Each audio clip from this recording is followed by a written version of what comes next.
Now we come to Psalm 128, and over this psalm there can be written, Home, Sweet Home.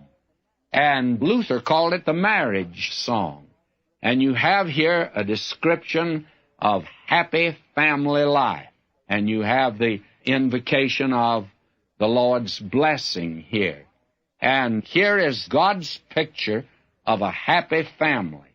And what is its foundation? Well, let's look at the psalm. Blessed is every one that feareth the Lord, that walketh in his ways.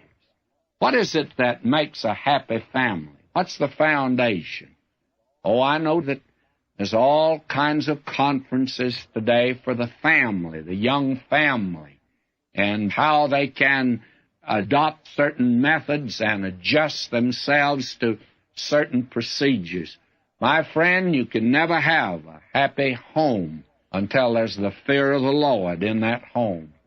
And a home where they walk day by day in the home in the ways of the Lord. This idea today that psychologically that you will learn to adjust your finances, and the wife is to do this, and then when you have a quarrel, why, you are to work things out. It's like the man that was asked the question why he had lived so long. Well, he said, I've lived outdoors. I've had an outdoor life.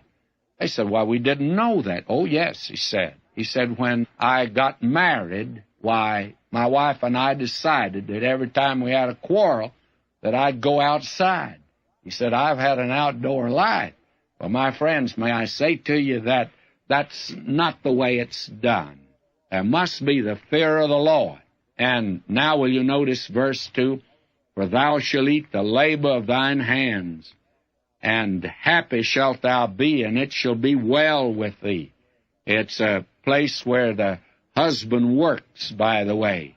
Verse 3, thy wife shall be as a fruitful vine by the sides of thine house, thy children like olive plants round about thy table. If there is a family altar, here it is, right here. Many of you already know that I do not like the present-day setup of the family altar, where it's a hit-and-miss proposition and where they come in a hurry, read a few verses of Scripture, and then everyone starts out in every direction, and they're like the cowboy that mounted his horse and rode off in every direction. And that's the way of the family altar, I'm afraid, as it's practiced today. Here it is. It's a place where the wife and the children gather about the table. And notice verse 4, it says, behold, that thus shalt the man be blessed who feareth the Lord. Can't get away from that unless there's that reverential fear of God, obedience unto Him. The children know whether you love the Lord, whether you're serving Him, whether you're obeying Him, whether He's important in your life. My friend, there's no substitute for that. You can go to all these little conferences all you want to. You never have a happy home until you get rightly related with God. And when you get rightly related with God, then it'll be amazing how many of these other problems that they just fall into place and take care of themselves. Now we're told, verse 5, the Lord shall bless thee out of Zion, and thou shalt see the good of Jerusalem all the days of thy life. Yea, thou shalt see thy children's children, and peace upon Israel. There's a very interesting statement that's been made in reference to this psalm, and I'd like to pass it on to you because it's quite interesting. It says, before the fall, paradise was man's home.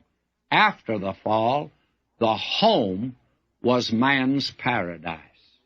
And friends, it can be either paradise or the opposite of it. This is a wonderful little psalm here.